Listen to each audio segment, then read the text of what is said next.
Welcome back to the Aussie Gooner channel. And like I said, rain, hail, or shine, I'm going to do this review. I'm not going to get away from it. I ain't hiding. Thought there was more people on this show when we done it last time. Wasn't it? There was a couple more.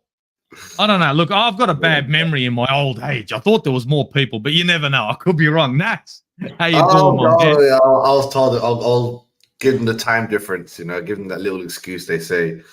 But yeah, man, I'm good, man. I'm good, man. I don't know if it rained or if you killed that hail in the beginning or did it shine in the end. But it was a bit of everything, man. Just like the London weather. So yeah, man, exciting game, as we said, bro. I mean, these stats are a good thing, man. You know what I'm saying? No shit giving my way. Chelsea jumping for joy, man. Playing some decent football. Finally, they've shown up. Chelsea have turned on. They've finally started to play. This is probably the best game. Sorry to cut you off, but this is probably the best game I've seen Chelsea play.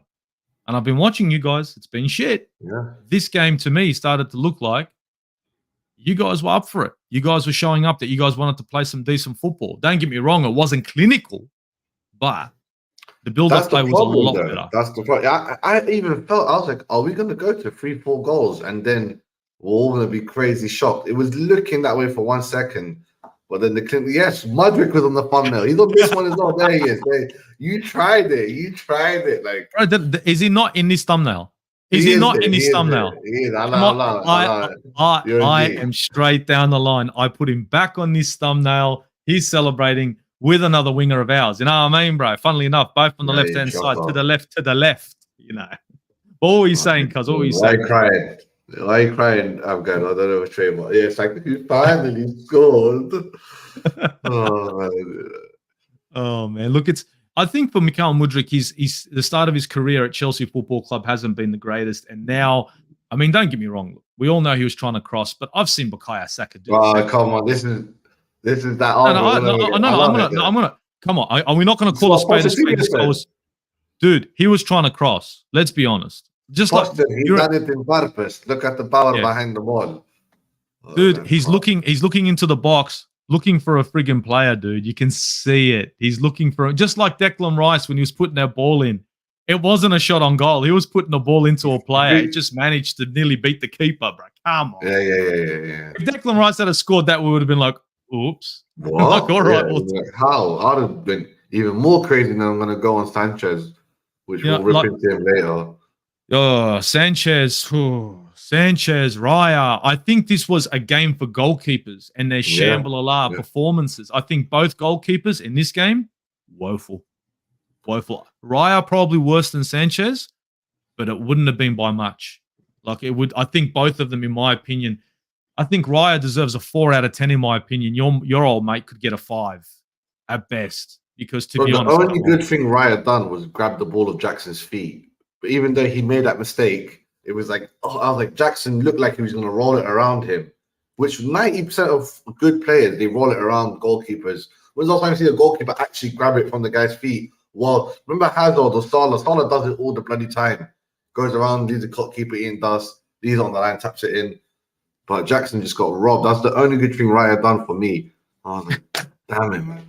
The only time he showed up, because to be honest, for Arsenal Football Club, Raya was one of those players that just stunk up the place. I think Zinchenko in this game, horrible in this game. He was off the pace. He was usually calm and collect on the ball. I mean, from the first minute, that 5 yard, 6 yard pass in the box. Who the hell, bro? Suicide ball. And that I mean, look, most Arsenal fans, for me, once I saw the first 10 minutes, I go, okay, it's going to be one of those days. You know what I mean? To be perfectly honest, Arsenal Football Club, after 10 minutes, I realized, I go, these guys, heads are down. My biggest issue for Arsenal Football Club, and I want to get into, I'm going to jump into just our lineup, Arsenal's lineup. When I saw Jorginho starting over Thomas Partey, that worried me.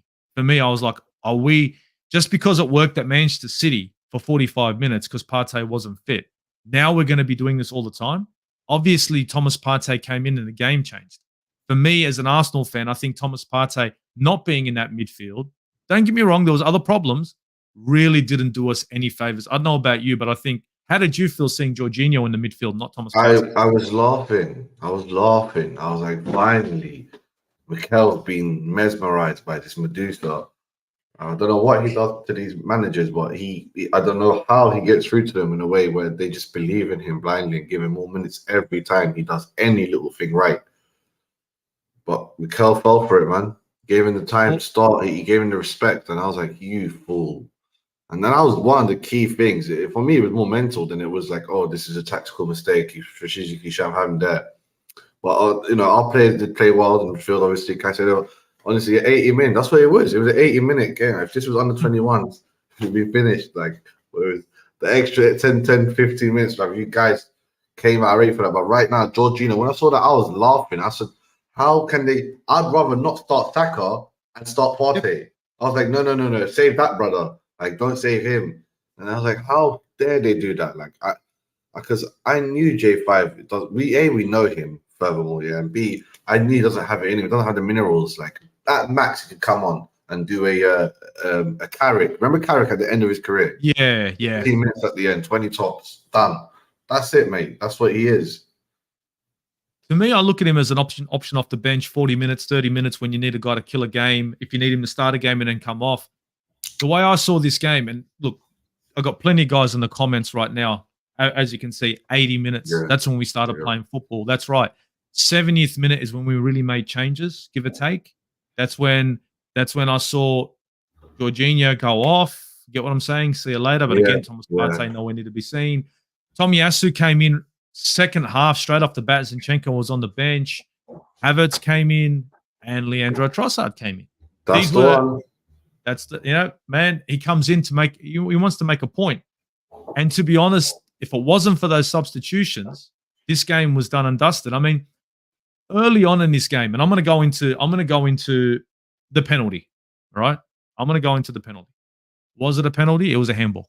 Plain and simple. Of course not, man. Of course not. It's a penalty, but I'm taking it. VAR's an offside. It's a handball. But the problem is, you know what I'm saying, Naz? When you're going up for the ball, and he hasn't contacted the ball, he's gone up in the air. He's fighting for a header. How are you supposed to go up like a missile? You're going to go up there with your, trying to balance. So I think, don't get me wrong, word of the book, yep, it's a handball. Yes, it can go. It's going to have to be a penalty. I just think to myself, when you're seeing that in a replay, if you're going to try and mimic the player like William Saliba in that defensive role, you got Mykhailo Mudryk in the air. How else are you supposed to defend that? Are you supposed to jump straight in the air with your hands behind your back? I don't see that happening. You get what I'm saying? I don't know about you. It's not a penalty, truthfully, just because it was coming too fast, pinged off, hit his hand. He's like, no, that wasn't shouldn't be a penalty. But I'm gonna take it all day. It seems like I don't know. They change the rules every year, back and forth. Yeah.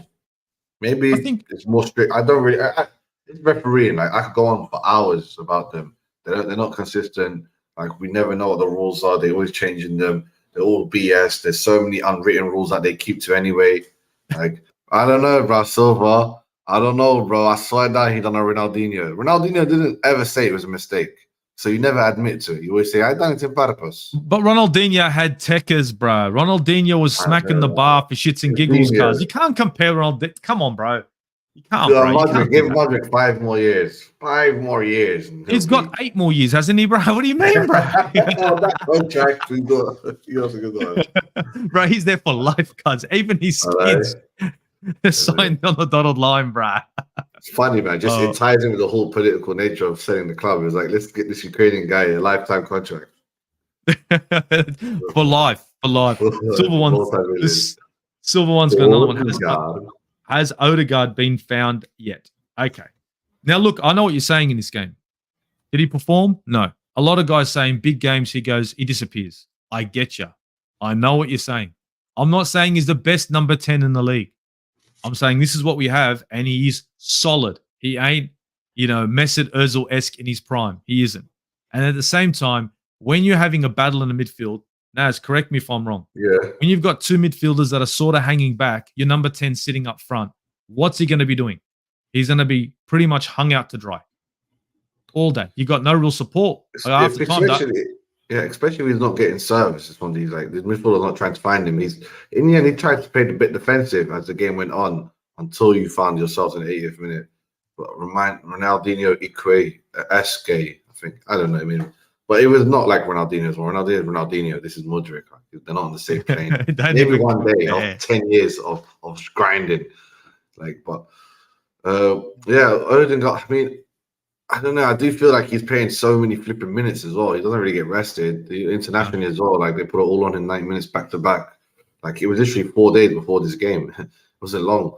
So I think he needs a bit of rest. And I don't, I know last time what he done against us. I think it was 2 goals and an assist.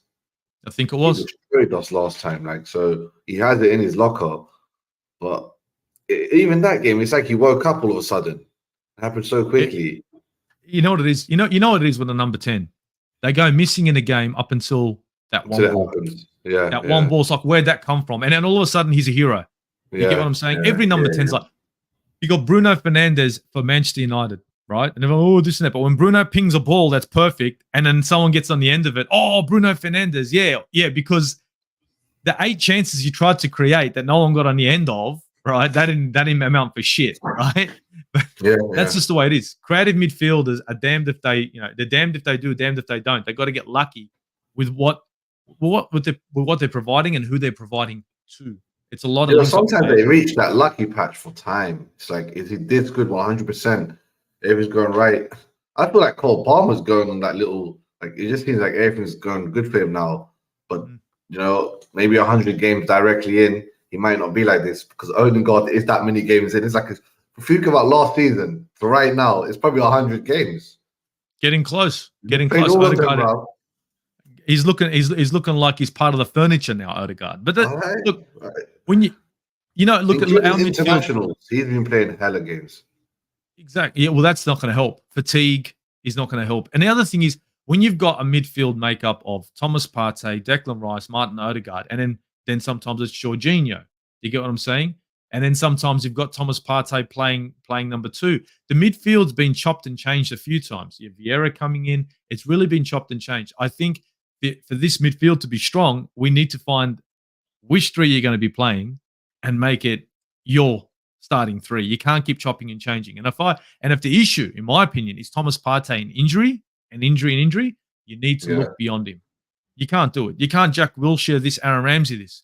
If it's because of injuries, he's got to. You know what I'm saying? Look, you got Caicedo there, you got Enzo there. You get what I'm saying? You've got Gallagher there. You've got your midfield, right? Done and dusted, finished. Thank you very much. That's you, right? Okay. That could be you for the next 20 games. But all they're going to do is get better. They can't get worse. But if you keep chopping and changing that midfield, then you're going to get a different dynamic every time and a different sort of shape every time. And that's just, don't get me wrong, it can make you a little bit hard to pick. But at the same time, it's very hard to pick for a number 10 or even a number 8 or even a 6 when it comes to playing through the mid. So, I don't know. I think Mikel Arteta in this particular game, he got it completely wrong with the selection of Jorginho next to Declan Rice with Martin Odegaard. I don't think there was a problem with Odegaard and Declan Rice. I think the biggest issue was Jorginho. Not that he's the worst player in the world. And Saka, I feel like Saka would have come on and done something. He would have definitely come on 70th minute, joined the party, maybe. But you should have started him. And I was like, Cucurella was getting worse as the game was going, as he got tired. He would play very well, Cucurella. Like I did say that I'm very angry for the draw. But you got some. I'm telling you, Saka should have started. Show him Partey and leave Saka and bring him on. But either way, as Mr. Trader IQ said, Mudryk scored because of a Raya mistake. Poor position for the cross. Yeah. I mean, David Seaman didn't say nothing. Oh, David Seaman was your keeper as well, funny enough. Yeah, I've got the kit. Don't worry, man. I got the kit. Yeah, 2002, bro. That was a legendary. They played a game at my school, England versus Brazil. Like we were watching on the giant. Oh man, that was a good goal, man. Ghost, but I'm in the ghost. Good evening, Brenny74, my guy. Good evening, my morning and all. I am in a new Ghostbusters movie. Odegaard is too. Darren saying Chelsea's midfielders were solid. You know what? They were. And the reason why they were is they've been playing together. The reason why they were is they know their positions. And the reason why they were is because our midfield looked like an absolute shambles. Sitting back 3/4 of the time, long balls from Jorginho. Declan Rice can't go forward. And when he does, it looks good, but it's few and far between, unfortunately. But yeah, no, Chelsea's midfield looks solid. Yeah. Very solid. I can give you that. Even Raheem Sterling looked good in this game. To be perfectly Yeah, honest. yeah. I mean, Sterling's carrying it on. Sterling's carrying on that this form is gathered up. So, Darren is Terry. back. Look at this. Big up Preseason, Darren, I got blasted on a terrace by a Chelsea supporter for suggesting that Arsenal need more athleticism in the midfield. Jorginho on the weekend showed why. Jorginho what is a Chelsea different. fan defends Jorginho? We were so happy when he went to you guys. Look, you know what? I don't mind Jorginho. I don't mind him as an option off the bench. I don't mind him for depth. I don't need him to start games like this. Or if he does start games, he starts lesser games. But I don't see him as a starting line option for a game like Chelsea, for a game like Liverpool. Manchester City, it was a masterclass, but I think because Thomas Partey was injured. That's my opinion. You know what I mean? A Yeah, depth move, Partey's not yes. injured. It should be self-explanatory. Like, it's done. He should play.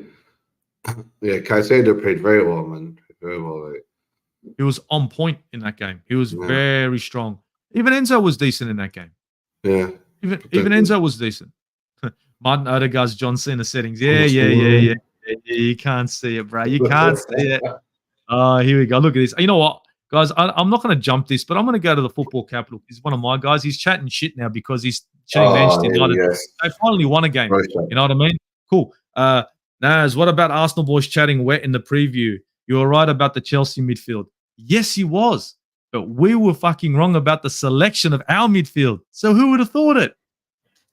Yeah, but as I said, man, our midfield, bro, can't be underestimated. And I'm pretty shocked, like, because they all came out from international break, like, okay, you guys all look nice, fit, solid. As that's one of the benefits of being under 23. You could go on a mad. Remember, you're 23, Steve. You do a mad bender, and you'll be working out the next day like it's nothing. Bro, you wouldn't sleep. You'd still be up the next morning ready to go again, bro. You know, I mean, you wouldn't sleep. You'd be like, nah, fuck sleep. I don't need to sleep. You just keep going, bro. You know, I mean, different story, different settings now. Now, bro. Hey, 20 years up, mate. Bro, now look at me, bro.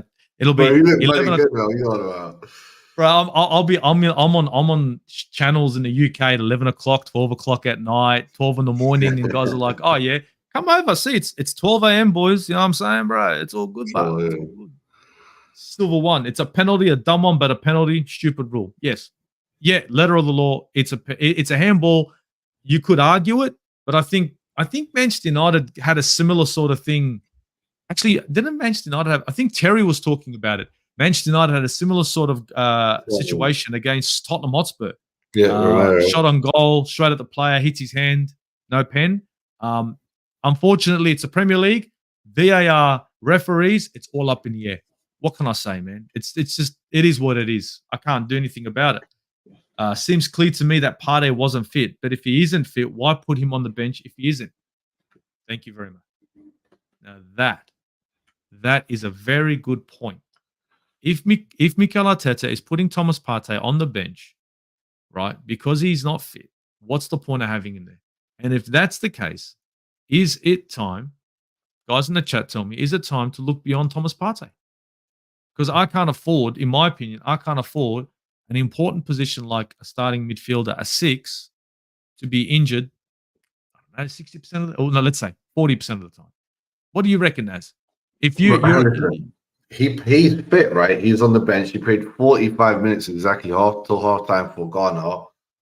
So technically, he's fit. Technically, why didn't he want to? He don't want to risk it. Just like we don't like risking Reece James, even though we end up doing, which is one of the reasons I thought we messed up. But I don't like that when you're in between halfway. No, you're either fit 100% and playing him, or you're not. I get the same thing with Reece James. He should have played Partey. He should finally do it. He should almost, it sounds rude, but he should almost want to break him. It's like, I'm going to play him. I'm going to see what happens this season. If he gets injured one more time, then we could jump the gun, to your point, which is maybe it is time for it to move on. But if he could carry on his form right now and start playing again, much better than J5. Like, so if I was Arteta, I would keep playing him. That's why so many people Arteta out. Someone said it earlier as well. Like, Arteta, man, he's halfway in, halfway out. Sometimes it gets you on his side, and then all of a sudden he'll mess it up. And it's like some of it's so stupid, like the subs. How dare you make certain subs that way? Or the starting line with J5 in this case. Or playing Saka is meant to be injured and not playing Partey, who just played 5 days before, 45 minutes. That's 5 days, 45 minutes, 5. That's perfect. He played against City. He jumped on against City. And you put him on the bench, that's a mind fuck, or you try and give him confidence. Either way, it's a mental game that you didn't win at. So it's like you should play him straight away. And it should be like I love how Chelsea was like, no, Kante, Makelele, Essien, the second they're fit, they're playing. Play at all times. Like, and if it doesn't work out, if they get injured one more time, just like Kante did, just like if Partey gets injured one more time, then you got to move him on. But what's the point of never opening the bubble wrap? You'll never really know. So that's what I see. Mykhail's just going to try to save him. Similar to what we're doing with Reece James. And I don't like this tactic, man. It sounds rude. People hate injuries, but you should push them until the limit. And if they can't handle it, then they have to go to Italy.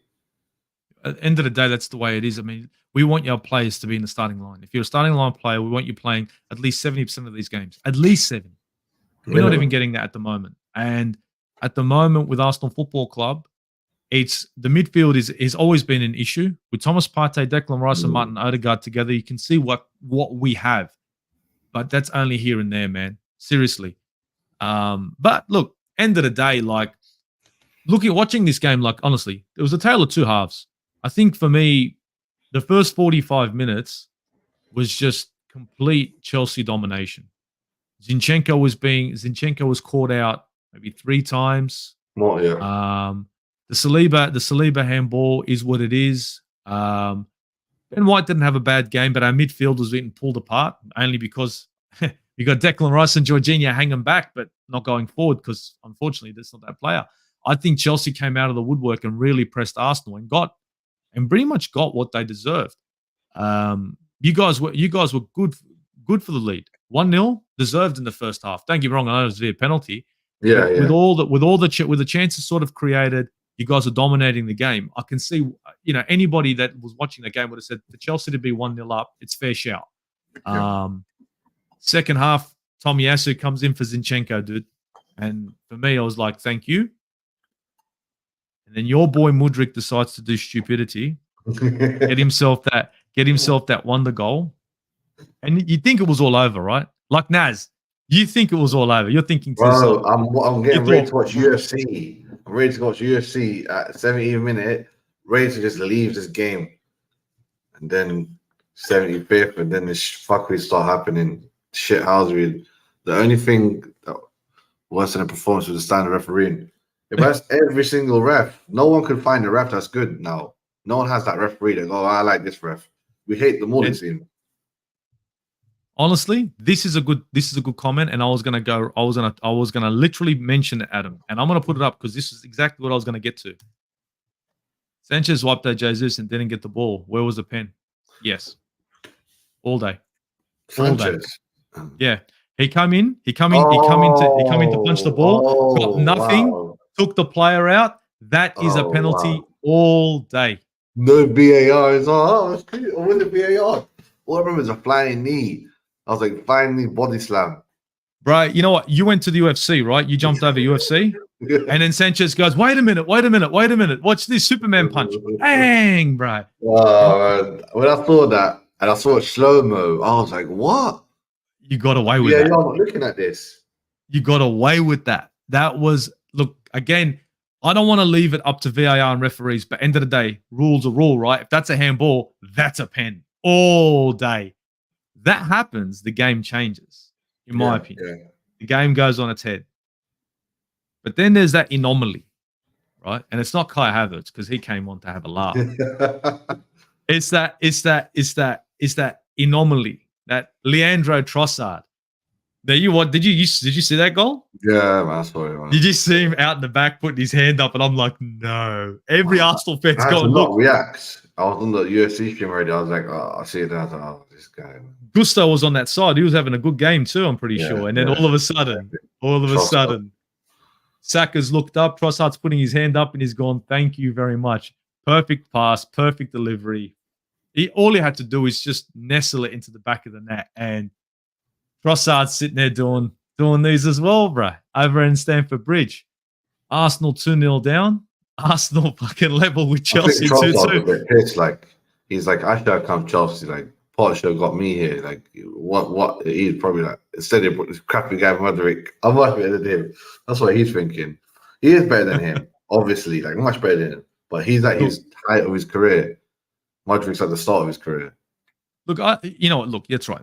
Mudryk is just walking into this. Mudryk is just getting to know the Premier League. Leandro's been around for a while. But the one thing against Liverpool last year for Brighton, he messed up some teams. Bro, he was gone. But the only thing is, it's hard in this Arsenal squad to get in.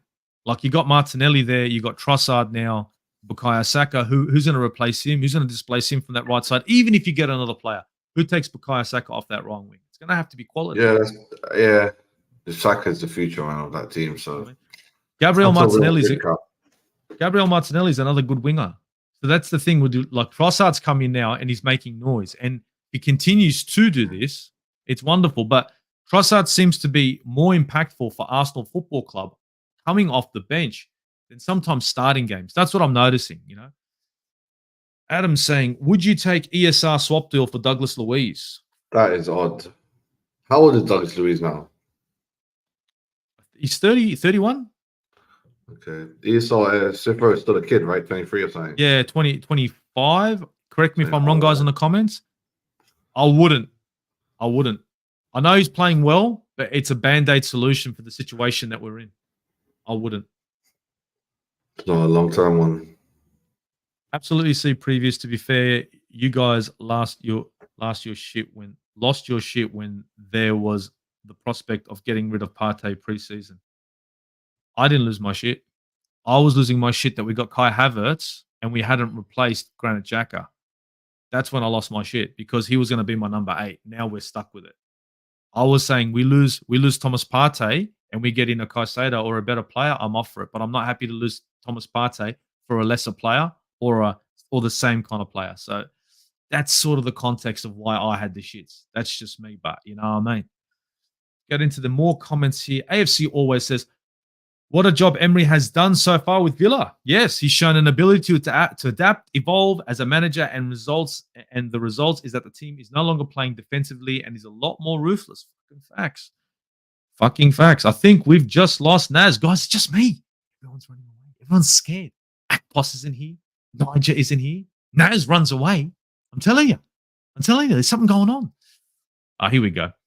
Football Capital in the building. If you haven't checked out the Football Capital's content, please, I'm there, Bodcha's there, shits and giggles all day. And if you haven't smashed the likes here, please do so. Hit the subscribe. I'm sitting on just over 500 subs. I'd love it if I had a few more. Seriously, get to 1,000. I'd really appreciate it.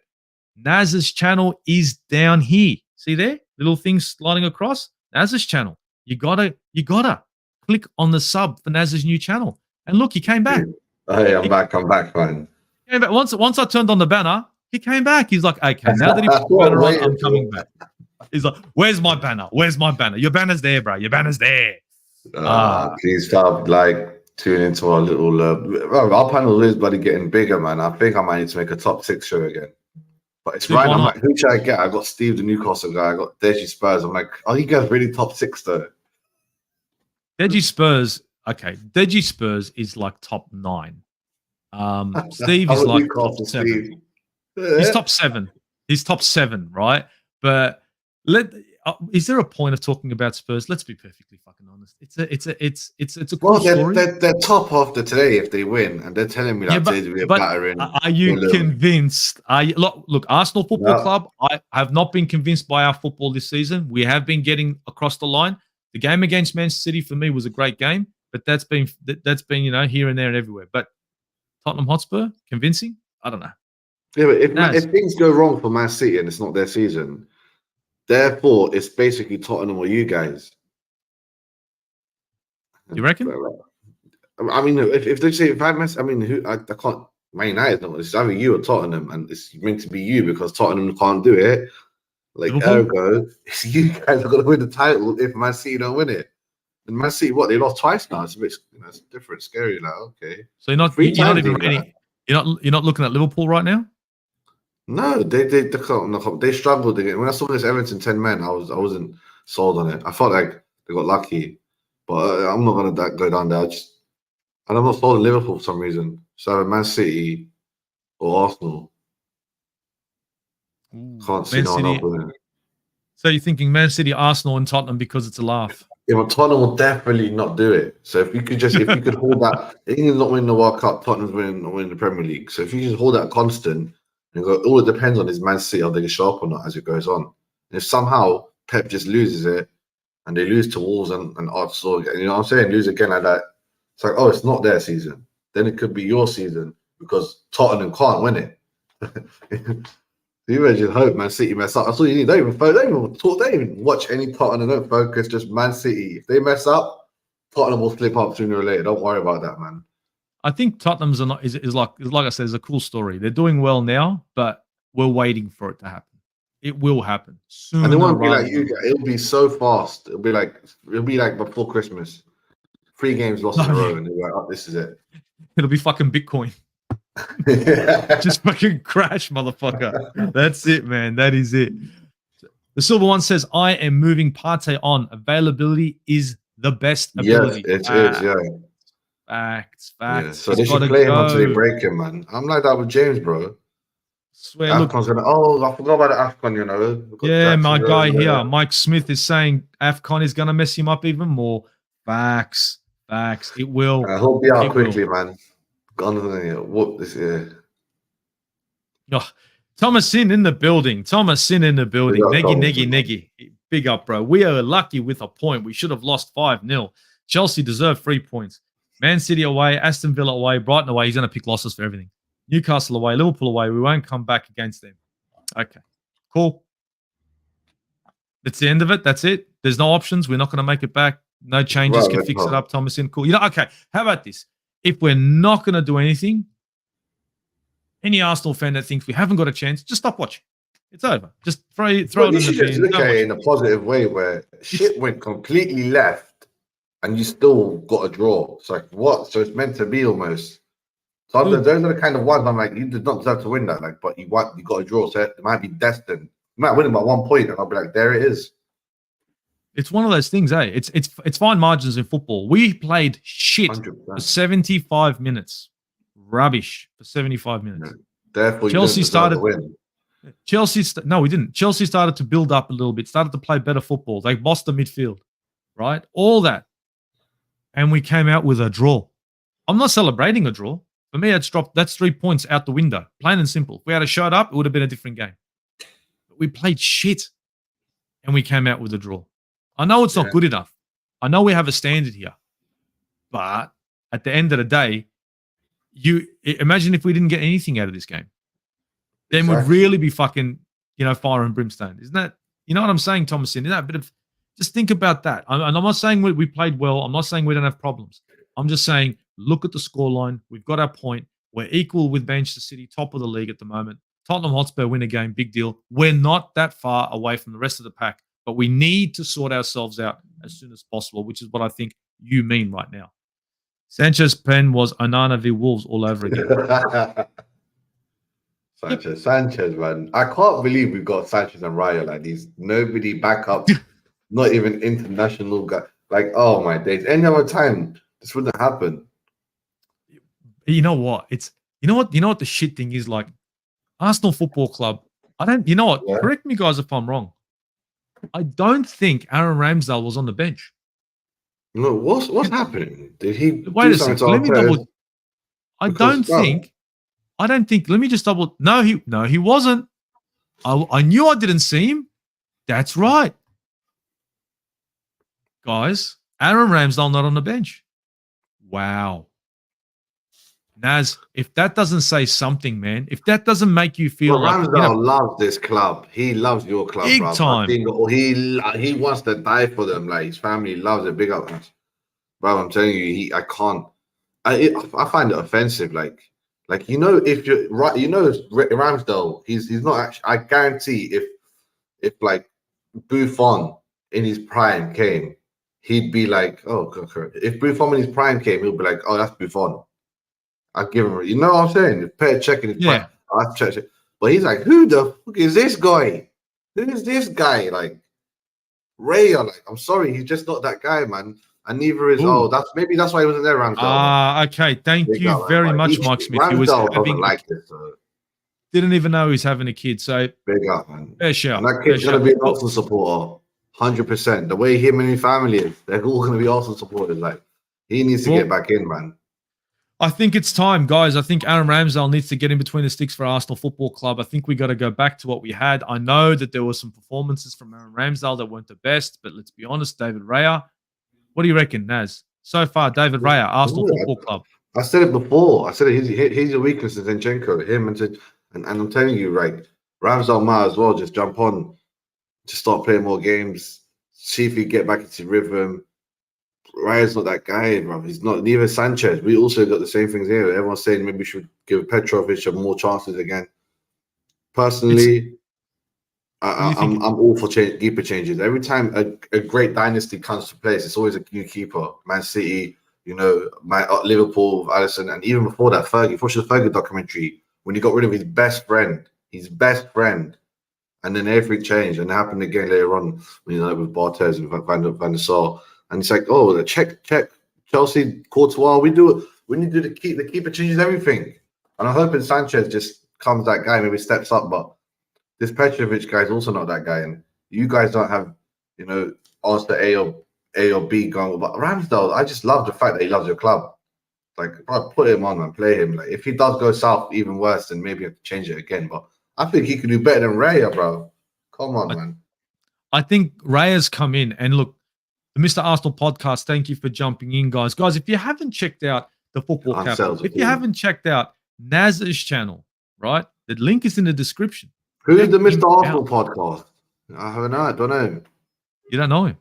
Then you have to subscribe. You need to subscribe. You need to subscribe. I'm not telling you that. Subscribe, bro. So a sub is free, bro. You know what I mean? Likes are free. It's all love, love, love, bro. It's all good. It's all good. It's all about supporting each other the best we can. But if you haven't hit the likes here, smack them. If you haven't hit a sub here, think about it. Don't think about it. Just do it. Don't worry about it. It's all good. It's all costs you nothing. It's free. It does actually. It cost me a few seconds, but I'll take that.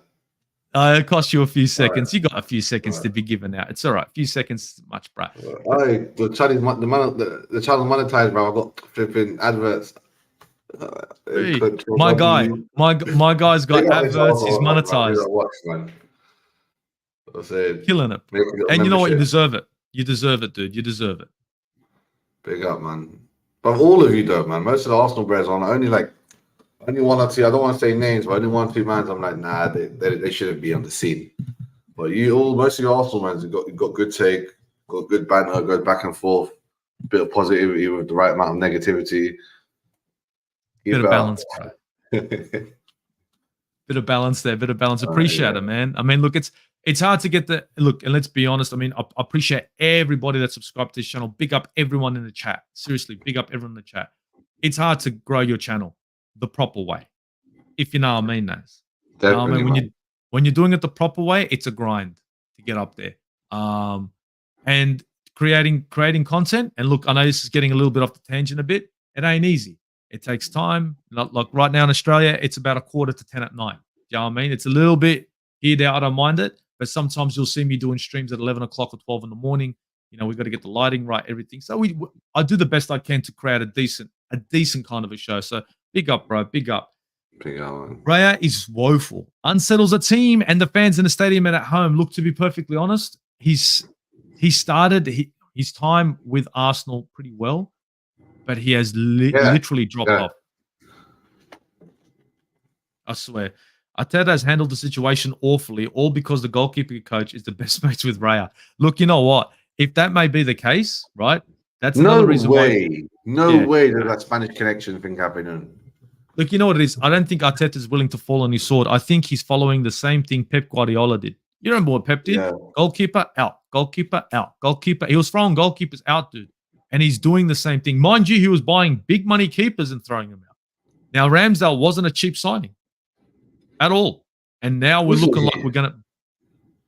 Sorry? I thought he was cheap. I thought he was for some reason a bargain. No, he was... I think we paid around £30 million. Okay, no, that's not cheap for a new... No.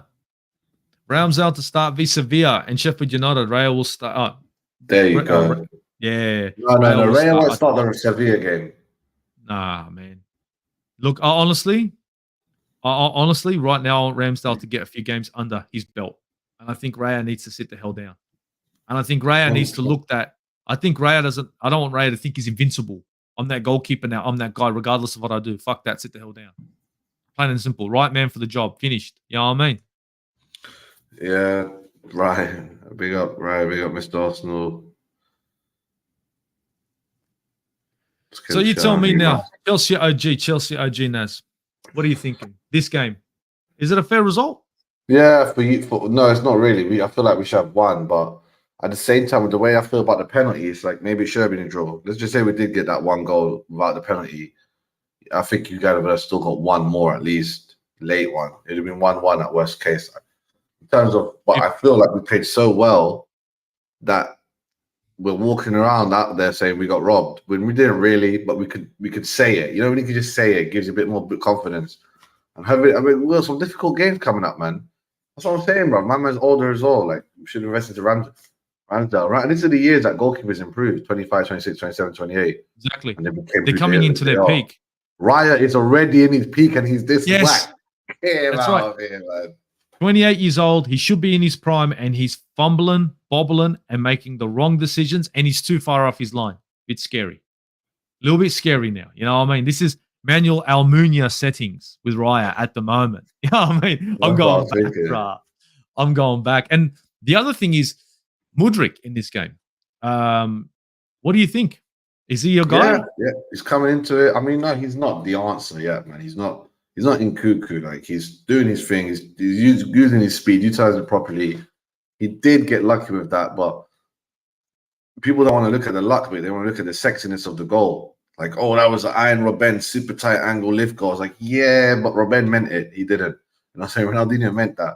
But at the same time, people are just looking at the positives. And if you're trying to push me there, then yeah, it's sexy football. He might level up and start doing better. But I think he's going to get at least 10 GNA this season, 10 goals and assists combined, which isn't anything special considering 30-odd games, 40-odd games, including the competitions. And, I mean, if he could get, like, more 70, 80 minutes like he did this, I could see him developing into a superstar in the future. He's not going to be on a Ronaldo level. Not that, like, I mean, not even a Suarez level. Just that one below that. I'll take that level below that. The Eden Hazard level? Eden Hazard's on Suarez's level, bro. What are you talking about, man? Step down, you know what I mean, bro? The Son level. The Son level. The Son, like, yeah, he's there for level. He's there for it. You know what? If he did become a mad superstar, like, all of a sudden he's got 30, 40 goals, Rigid will take him anyway. But forget that 8-year contract. Yeah, that's literally. I thought about it time ago. I'll just say Almunia and Szczesny when he first beginning. That's what Ray reminded me of, bro. Raya is really worrying me, man. I swear. It's scary between these things. Here we go. I think our young players, were the obvious reason we fumbled. It's a bit like AFC at the start of the process. We just got to learn from it. What do you reckon? I mean, this subs, yeah. One thing, you know, when it's like, oh, if it's not broke, don't try to fix it. It's like making subs. I'm like, wait, what are you doing? Why put Reece James on? What's the point? Tell me why. Like, why? The game's over. Like, it's done. Is that what it was? It's like, bro, Jackson, cool. I get that. That's it. Stop there. Like, there's no need. When you had 3 subs, you're more likely to see this game out with a full team. Now there's 5 subs. Like, no, I need to do 4. I need to do 3 subs minimum, or I'm a waste man. It's like, no, relax, bro. Make a lot. It's all good, bro. It's all good. So it's not though, man. It's like you guys get angry at Arteta for making a sub for no reason almost, and I do the same thing. It's like you made a wrong sub. You done this for. It's like, why? Just trigger happy, man. Just sit back. Reece James is done for. Like, leave him. What if he got injured? That would have been even more. Do you think Pochettino cost you this game? I don't want to do that. I don't want to do that, Mr. Manager. But I'm asking the question, guys in the chat. Think Pochettino cost Chelsea this game? Random subs at the end. There was no need. The Jackson sub was enough. There was no need for any substitutes.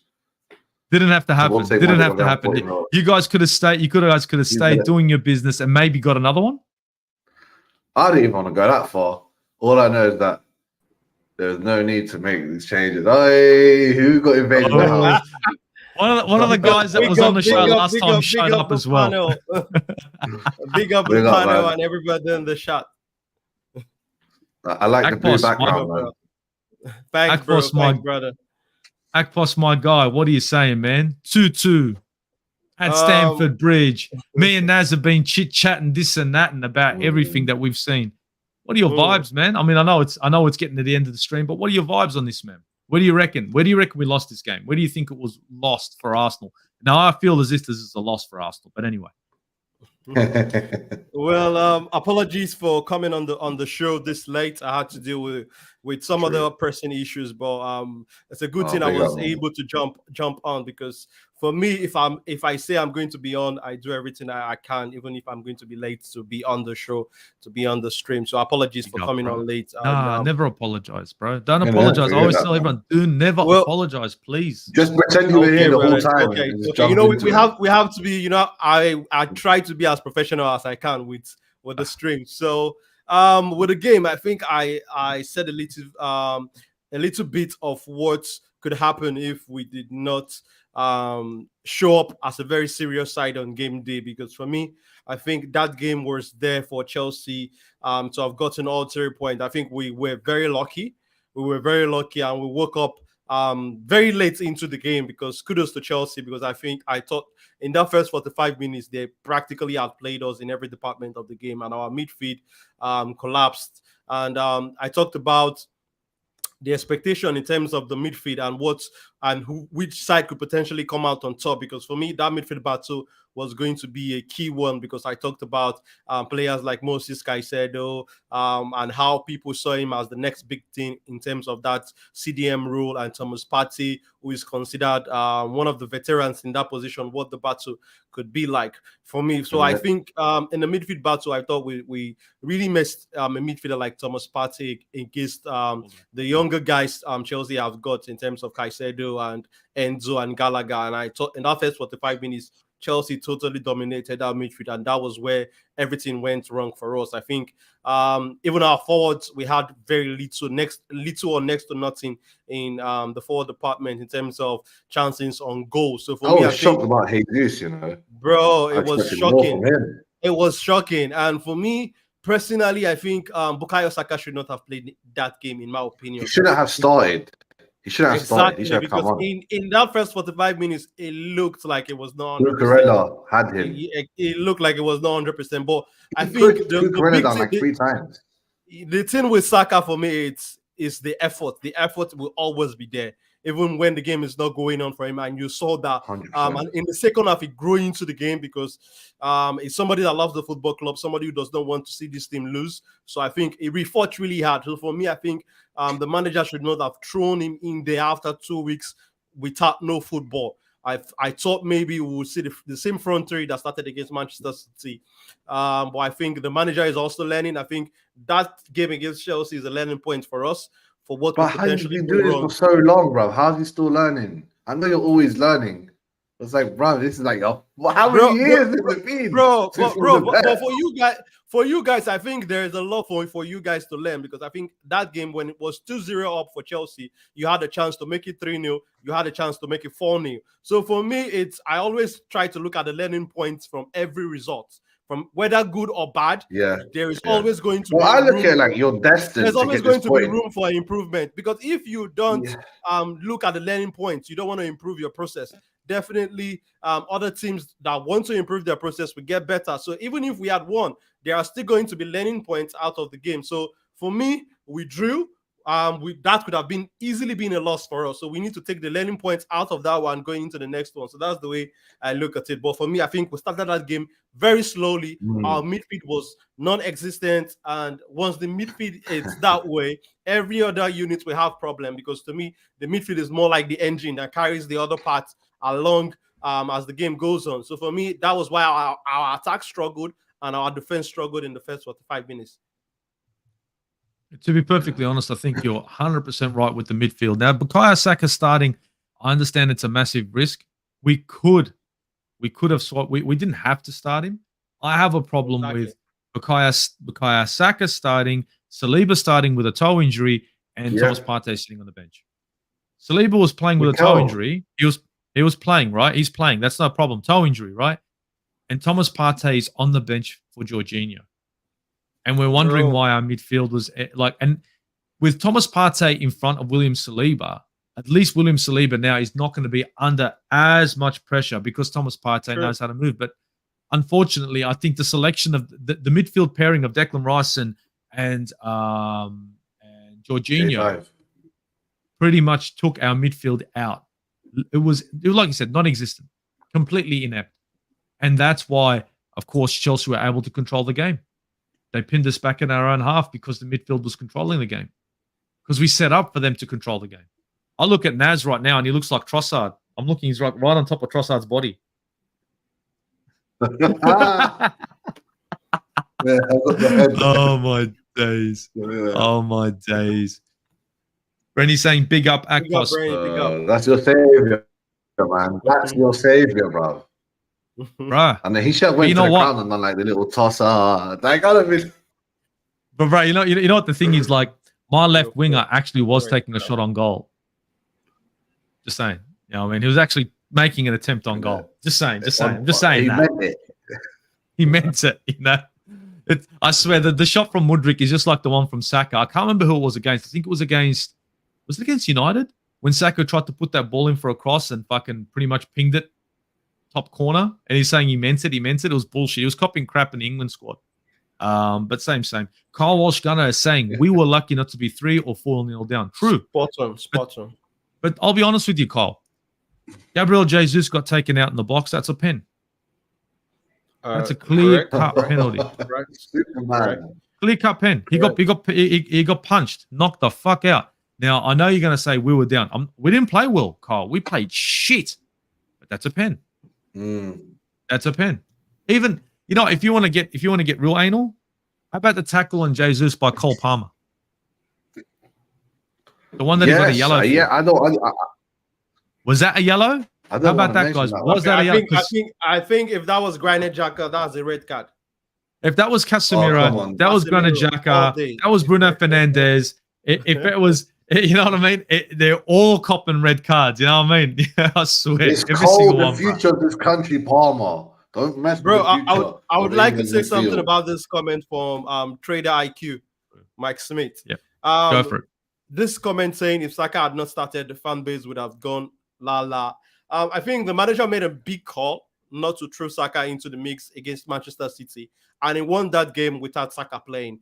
I don't think it would have been a big deal if Saka had not started this game against Chelsea, because for me, it's either the player is match fit or you should not throw him in there. So if Saka was not match fit to play against City and the team won without him, why not field the same 11 again until you have a Saka? And also with the thing with Saka, for me, it's I have a problem with risking him in these fixtures when he could potentially be out for a long term. We need to be looking at the bigger picture. Why would I want to play a player that's not ready now and I could potentially miss him for a large part of the season? This is a player who is very important in the squad. So for me, if he has started the front three of Eddie Nketiah, Gabriel Jesus, and Gabriel Martinelli, I don't think that would have been a bad front three. Or if Trossard was starting in place of a Saka that was not fit, and maybe the last 30 minutes, 20 minutes of the game, you bring in Saka on, especially with the fact that he did not play a game before the international break. So for me, I think not playing for 2 weeks with an hamstring injury, I think that was way too early for the manager to throw him into the mix, in my opinion. Yeah, I couldn't agree with you more. We have Reece Nelson on the bench. I know it's saying Reece Nelson. Yeah, Reece Nelson. I know it's a laugh. You have Reece Nelson on the bench. You could have started Trossard on the right. Could have put Jesus. Yeah, he can't start Trossard. That would have been it. Like that would have been the answer. He would have done up a Cucurella easily. Or Jesus on the right, Trossard down the middle of the park. It would have been problem. It would have been problem for Cucurella. They can switch wings, bro. I swear down, like, oh maybe bro. Flop so bad. It's so easy. Play Partey when he's fit. It's that simple. Like Saliba's injured, you shouldn't play him. It's reasonable. Saka, you have an excuse not to play Saka. You shouldn't play him. Bring him off from the bench. He's definitely going to make a difference when he comes off from the bench. And for me, I'm really worried with the Partey team, because if Partey is not fit, then he should not be in the bench. And if it's on the bench and we saw that the midfield was struggling, why did the manager not throw him in? Will that boost his confidence or reduce his confidence? Like he's involved in the squad, but it's like why is he there if he's not playing? It's just a mind fuck. Bro, because the thing with Mikel Arteta right now, I'm saying, I think there are some times where I think like some of the actions is making is confusing for us as fans, because just in the international, Thomas Partey had an Arsenal physio with him for Ghana, and for you to be doing all of that, that means that player is a very important member of your squad, and you had him on the bench against Chelsea. The midfielder was struggling. I think you should be turning around and asking Thomas Partey to warm up and get and put him in the game. So for him not to have played even a minute in that game, I am a little bit worried with that call for Mikel Arteta. But like I said, we were very lucky to come out of that game with 1 point, and the manager should learn in terms of getting his selection and his substitution right. Spot on, because Thomas Partey not being on that pitch, it's a gamble. And look, this is a good comment. With the exception of Jorginho, and it's unreasonable to give him so much stick for his performance. I'm not saying his performance was bad. I'm saying it's horses for courses. Saying horses for courses. You can't have him in the midfield next to Declan Rice while he sits back. It doesn't make any sense. So I'm not going to hammer Jorginho for his performance at all. Was this our start? Were we happy with the starting 11? Yes, I was. Now, don't get me wrong. If Thomas Partey had have started, I would have been ecstatic. Now, I know this sounds like an excuse, but if you boss the midfield, everything changes in the game completely. Now, that's not to say Zinchenko wouldn't have got cooked. Not saying that. But if I can boss that midfield and break it down a bit better, then your wingers are going to be receiving the ball, right, at a higher up the pitch, not having to come back so deep to pick it up. Every time sitting back. So I know one player is a big deal, but I do believe that, unfortunately, we got the midfield pairing completely wrong. And with the way Arsenal play, always through the midfield, from the back and through the midfield, we can't gamble that way. Not every time. I mean, this makes me excited for the next game. The next time we got you, like, is it after January? Then we'll have slightly more players. Well, Osimhen maybe. I'm looking forward to the next time we play you at the Emirates now. Finally. It's been so many years. I'm like, finally. Looking forward. What you think? And then hopefully Mikel Arteta doesn't have another brain fart, right? And actually fields a strong team, or he gets me a replacement for Thomas Partey. One of the two. After January, it's going to be even more, scintillating, because you guys will get a player. I know Chelsea. This is Chelsea, man. We can't not get players. No, you guys aren't buying players anymore. You guys are just buying referees. I don't think about it. Bro, VAR's on our side. I keep telling them, man, for weeks now. Like, we haven't been F by VAR like the other boys. So I'm not going to complain. Ka-ching, ka-ching, ka-ching, bling, bling. Adam saying Palmer's tackle on Gabriel Jesus was lucky to still be on the pitch. Facts. That tackle, to be perfectly honest, that was a red. Yeah, but anyway, well, proper English. Again, it's referees. It's referees, and the referee in this game was dreadful. Completely dreadful. We can't win that. And look, my guy, Kyle Walsh-Gunner, we were dreadful. Refs and VAR are shocking, guys. Fucking earth, mate. Spot on. And this is a league where this is supposed to be the best league in the world, and we've got the worst referees. Figure that one out. I love it, though. It's so funny, bro. It's so funny. Like, we keep fumbling. Our referees fumble the bag everywhere. The whole system seems corrupt, but I know it's just pure incompetence on a high level. Like, I've seen how people get jobs and how people do. I'm telling you, there's a lot of incompetence within any job. All humans, but when you got a boys' club going on, it just triples. So there's a lot of referees. All these boys are involved. They're all mates, these referees. I know they all got each other's back to the death. They feel like it's them against the world. Like, they all scored onto the same job for like 25, 30 years. Brethren, mate. My guy kind of shit. These guys sitting in the pub having drinks and shit. I'm telling you.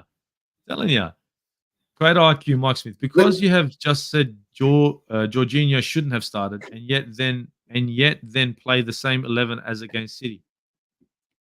The City. Yeah. But listen, Jorginho can't have us, yeah. If you told me what are they going to do for Arsenal, they're going to do nothing apart from play well against City, because it's the only thing that they have in their bag. Like, for Chelsea, if they were the guys that thought of when we see, it's like, yeah, they shine. I was like, Kai Havertz got the assist on that one. That's it. To this, I know Kai Havertz and George give up on them. When you play City, cool, bring them in. But for the rest, honestly, Like Jorginho is only good if you have no choice. It's almost like he realized he has it. But the second there's competition, I don't know. I was anti Jorginho, anti Kai. I wasn't even that big on Kai. I was more Jorginho out first. This is me. I was hate for Kepa, hate for J5, and then Kai Havertz was down there. Like really, J5. I'm sorry. I looked at Kai Havertz and Mason Mount as the biggest tools in your club. I know, innit? I know you did. You used to go on about. They were rubbish because they are. Look, I've got one of them, and yeah, I know. I've got one, and United have the other, and we're not happy. Look, wasn't I not right? I was not right, bro. Come on, was I not right? I'm spot on. It's so predictable. You think Mikel Arteta, he's stupid. Do you not have are you not? Because he's young, Mikel Arteta. He should know about these silly stuff. Like, oh yeah, it's a curse. The Tottenham always flop. Ha ha ha. We always buy players from agents from Chelsea. Ha ha ha. Like he should know this shit. He should know Mikel Arteta. I don't know why he doesn't know none of this stuff. See, again, Mike Smith. If we played Reece, we would be having the same convo about Partey and Jorginho. No, we wouldn't have, because Partey is actually more important in the middle of the park than Saka is on the right wing. Yes, I'm saying that. Because I could put any right winger there with a solid midfield and I'd get a result. I could put Jesus on the right wing, with Partey and Declan Rice and Odegaard there, right? Jesus is supposed to be a striker. I could put Trossard in the middle of the park, or even Kai Havertz or Nketiah, and still get a result in this game. I don't know about Kai Havertz. I swear he'd probably link some shit up, right? He wouldn't score, link some shit up. But I know what you're saying, but it's not the importance of your midfield for me, and probably Akpos, is it's my back line and the midfield. The front three, right? They can be absolutely woeful as long as your midfield and your defensive line are decent. You're going to get a result. Now, I'm not saying our midfield is completely atrocious, but against a midfield of Chelsea's quality, it's going to look apples and oranges. Hence the reason why a player like Bukayo Saka is going to have a hard time, because the overload on the right-hand side has always been, it's always going to be Ben White, Odegaard, and Saka, with Thomas Partey kind of mixing up further forward. Now you've got Jorginho sitting further back, and when he's coming in, he's looking for the long ball, always a long ball. He's never playing on the ground. He's always trying to go over the top. And I'm not saying he hasn't got the quality to do that. It's not our game. So I'm just saying I think it disrupts our cohesion. Not saying Jorginho had a bad game, but I'm not saying that. I'm just saying Mikel Arteta made the wrong decision, and he's hanging him out to dry. Jorginho shouldn't have been on the pitch. Raya shouldn't have been on the pitch. Zinchenko had a bad game. He got him off early. But these are the players that sort of, they didn't really show up, unfortunately. No, the chat was full of Agent Jorginho, Agent J5 with ninja emojis. You know, when you got the ninja emoji? And I was like, that's what he is, bro. Like, people were waiting for these jokes from the day you brought Kai Havertz and J5. We're waiting in the woodworks with these emojis and these jokes, just waiting for it. Well, it's gonna, and this is the day you knew it's gonna happen. But Arteta doesn't read stuff like this. Honestly, he doesn't know about scripts and Hollywood movies. Like, he thinks everything's facts figured. Dude, Hollywood movies? Are you serious? He doesn't know about them. You're the guy, like, I don't know, like that random the bystander that gets beaten by the hero. It's like, wait a minute, was he a villain or not? It's like, why are you guys getting that treatment? Man City are the worst, bro. Oh shit. Man, honestly. Oh, you got Sevilla on Tuesday, tomorrow. Yeah. Strasbourg Steve is saying, are you guys concerned about Sevilla? Right tomorrow? Now, yes. Akpos is gone. Akpos is gone. Well, you got them tomorrow. I didn't realize that. Soon, yeah, it is soon, dude. Unfortunately, we're going to be seeing fucking Sevilla, dude. I don't want to meet Sevilla like this. Sevilla. We're not looking good, bro. Not like this. Not like this. Not when we don't know what our midfield's going to look like. It's a bit worrying, you know what I mean? For Arsenal Football Club right now, it's fucking worrying. Yeah, and going away in the UK isn't the same as going away in Europe. Europe, you're taking a couple of hours on the flight. You're in a different climate. It's not like going down the road but yeah, away record's good in the UK. It's not good away. You lost to Lens, I believe, and now Sevilla's on. If you lose that one, then it's the beginning of the end, bro. Again, but it's always that story until Arteta wins 5 games in a row and he's number 1 again. It's weird.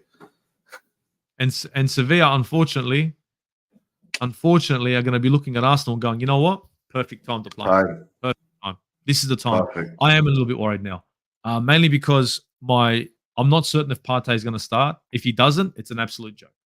All right, and I think if he doesn't start here, then everyone's going to be on Arteta's case. Yeah, because they're going to be like, Extra well, days why wasn't he rest. fit for Chelsea? At the end of the day, I think Arteta has to understand that sometimes it's always going to be horses for courses. Sometimes you need certain personnel for certain games. Yeah. But when it's not working, when it's evident that it's not working, you don't have to wait till 70 minutes to make a change. Thomas Partey should have been in at the same time Takahiro Tomiyasu came onto the pitch. 45th to 50th minute. We No didn't even later. talk about the fact that he waited forever to make the big changes. Like Fucking at the 55th minute, I would have been acting left, right, and centre. Not flipping waiting till the 70th. Dude, Yeah, it's like January it's like 11th, it's bro. it's like we were 2-0 up. Bro. Yeah, we're 2-0 up by then. What about everything in January, bro? I guarantee we're gonna get Usherman. We're gonna get a new goalkeeper for some reason. You know, we're gonna get a defender again. I don't know why. And then we'll probably get a midfielder that Arsenal are interested in. Oh, here we go. Here we go. We're just gonna try and buy everything under the sun, and Bro, hopefully. He's ill, fam. He's ill. Like get him. Put a bit You in know for what? him. I can so see you guys getting in trouble, financial fair play, just getting hacked on. I can so see it, man. Honestly, the way you guys are going, it's a fucking joke, bro. It's crazy. But you know what? I'd be stoked if my club was doing it and buying big players. Only thing is, I wouldn't be too happy if I was sitting in 10th, bro. You know what I mean? Like mad players, all these good signings and that, sitting in 10th. Yeah. You know what I mean? It's kind of fucked up. It's Bro, like going on the FIFA, getting the best existence of, players. like, And then, well, you guys help us, and then the existence of Saudi and America, just like maybe we could get away with refunding our Costco products. if they're no good, we'll refund them. Can I get a refund on that, sir? shit. Okay, Habibi, yes, bring it here, no problem. Oh shit. Strasbourg still saying I love it refs, there, man. refs news, in the what? Premier League suck. Breaking news. It's almost like they don't need to have good refs. People will watch and fill their pockets regardless. I realize that years ago. Dude, it's a good way to control football. It's a very good way to control football, man. We got Sevilla coming up. I'm not jumping for joy for it. I don't know, Akpos, how are you feeling about Sevilla right now? Are you filled with confidence? Are you brimming to go? Bro, I think it's a good test for the team. After a result like what we got against Chelsea, because Sevilla gave Real Madrid a hard time in the La Liga game. So I think they too will be a side that is full of confidence at the moment to face Real Madrid, and Real Madrid would be the one trying to equalize and get the draw against them. So for me, I think it's going to be an interesting one to see how our team would respond after the performance against Chelsea, and also keeping in mind the performance against Lens was not one of our best performances also. So I think good test for the team, and now it's interesting to see how they would react to this one, because we need all 3 points in that game. Anything short of 3 points, that group would be becoming a little Tuesday, bit bro. No, Tuesday is too soon. Wednesday would be nice for you guys. Bro, I think that's why you should have a large squad when you are playing in Champions League. I think this is where Mikel Arteta's rotation would come to play, because if he's fitting the same 11 as we saw against Chelsea, I think that would be asking too much from these guys. I think he needs to mix it up a little bit, throw in some of the guys who will be fresher come Tuesday into the mix. So it will be interesting to see how Mikel will utilize the squad. That's one of the things I'm looking forward to Mikel Arteta this season. I want to see how he would utilize the players at his disposal. Right now, I like that take. I like that. Yeah. Right now, it's woeful the way he's using the players at his disposal. Emil Smith-Rowe doesn't get a fucking look in until he's desperate as shit. That's weird the way he subs him on. Yeah. Fabio Vieira, once he'll play decent, then you won't see him again. Reece Nelson will get a goal. 3 games he's not going to play. With Emil Smith-Rowe, with the way it's looking, I think we might just see him leaving. Where is he going? Apparently Chelsea were in for him. I was like, nah, man, not again. I don't know if Chelsea, but I think Mikel Arteta does not trust him. I think we are beginning to see it. We saw how it happened with Kieran Tierney last season. I think we are beginning to see pretty much the same thing with Emil Smith-Rowe. I think he does not have the trust of the manager, and Mikel Arteta is somebody who is big on that trust. There are certain players that he likes that will play his own style, that will walk through a wall for him. I think we might just see Emil Smith-Rowe leaving at the end of the summer, if things does not change, because football, things can change real quick. Let's see what's going to happen. We'll see. In this January, we're going to see things. But I want to ask this question. Yeah, I think the best third defensive mid is Latvia. Like, This guy's not even played yet for Chelsea, and he's like, he's a banging defensive like a win as well. Who's our first Caicedo? But wait, let me think. Pauline is a good one. Okay, that's a good one. That's How many do you have in Man United? They have Casemiro, Amrabat, and McTominay is actually not a defensive mid. I'd be knocking on this door and letting him fight for that position with Partey. Partey wouldn't be able to fight for it. Partey wouldn't be able to fight for it because he'd be injured all the time. Partey's for sale. But I'd get him to go at it, toe to toe. Second choice is this guy would be way ahead of Jorginho. Not third choice. It'll be second choice, but it'll be fight between him and Partey. And that's who I'd be going for, dude. All bloody day. From Fulham? Seriously. Yeah, hell yeah, dude. They won't sell him to you, I think. I don't know. Maybe if you buy it, paid enough Why not, money. bro? What if we ask nicely? Bro, I think for the right price, they will. Exactly. They will sell. Every player has got their price at the end of the day. That's true. Yeah, all day, every day. Guys, I need Chelsea OG to freaking where can they find you, dude? Can you sell your channel a bit? Seriously, I know you're monetized on the UFC, but you know what I'm saying, bro. The Fight Week show, yeah. Always we just popped our interview with Modestus Balkas, the 20 ranked UFC light heavyweight. We're getting bare UFC fighters on. Yeah, always check out the Fight Week show. I'm sorry, brother, your countryman Usman lost. It was a good fight, good showing. I think it was a close. I think it was a close one. I think it was that. If it was 5 rounds, he would have done. That could have ended as a draw. One of them gave it a draw. One of the refs gave it a draw. Funny enough, but the Americanization of the sport means they don't like draws. But yeah, man. Other than that, the Chelsea channel, aka the Op, keeping it real, Chelsea. Me and my boy JPT from the States. I'll say my essay, my bro. And then we also got Deals, man from South. Got my other boy from East. Got me from West. Right, we got, I'm saying, no North, though. These are the only North, the only people I know that are North supporters on YouTube, man. Only the East Londoners, West Londoners, and the South, man. But yeah, man, big up, keeping it real, Charles. Give it a little show. I'm always going to bring on people on the panel. And always keep it a bit of banter, a bit of, it's not monetized yet. So, we say a lot of crazy shit. But yeah, man, that's me, bro. CFC OG. Guys, check out that channel, please, man. Look, it's all love. And you can see Naz is all right. He's got his head screwed on. I got my head screwed on sometimes. Akpos has always got his head screwed on. But the problem with Akpos is he's not turning on. He's not mucking around on. He's coming on his channel, but he's not doing nothing on his channel. So I need you to shout out your channel and do something on your channel because I'm starting to get the shit. like Chelsea OG said, Sevilla is coming too quick for me to do something just after the weekend. So for me, it's a tough one, but I hopefully would do something after the Sevilla game. Have you on the channel. Let's talk about it. Hopefully have Ninja on the channel. Let's talk about the Sevilla game, and I'm hoping that would be a good one, a better one for us to come talk about the win and talk about positives. I hope it's not going to be a draw or a loss. So for me, I'm backing us to go get the job done, and you can always find me on this. You can always find me on this channel and also on One Touch TV. A lot of people on this stream, I know they don't speak Pidgin, but if you're Jamaican, definitely you would understand some Pidgin. Check out what I'm doing in my Football and Pidgin channel across all social media platform. That is taking most of my time, but I hope I will be able to do more on the Football Talk Shop. But thanks once again for having me on the channel, Steve. It's always a pleasure. I swear. Always a pleasure, Akpos, Naz. Always a pleasure, man. I'm really happy to have you guys on. Honestly, the convo is always shits and giggles. And honestly, I'm happy to jump on anyone's channel. You know what I mean? It's this community we got is half decent. The guys in the chat, everyone that's commenting, seriously, man, I'm trying to keep up. And that's why I'm reading, I'm listening. That's why I'm trying to comment back. You know what I mean? It's some great discussions. Big up Mike Smith, man. He's been proper active. And Steve, Mike but Adam. He's killing it, man. Mike Smith's killing it. Adam's killing it. Serious Strasbourg, Steve making some noise. We even had Carl Walsh Gunner in the building, George G in the building too. I mean, the chat was lit, and honestly, it's when we got the chat lit, at least it gives us a bit more to talk about, and we can go back and forward. So honestly, really appreciate everyone in the chat. Thank you to my co-hosts all day, every day. Please, their links are in this description. Check them out down low.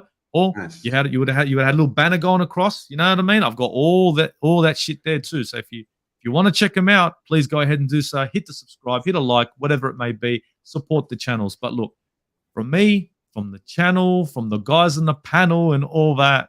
Guys, it's Uru for now, huh? Uru.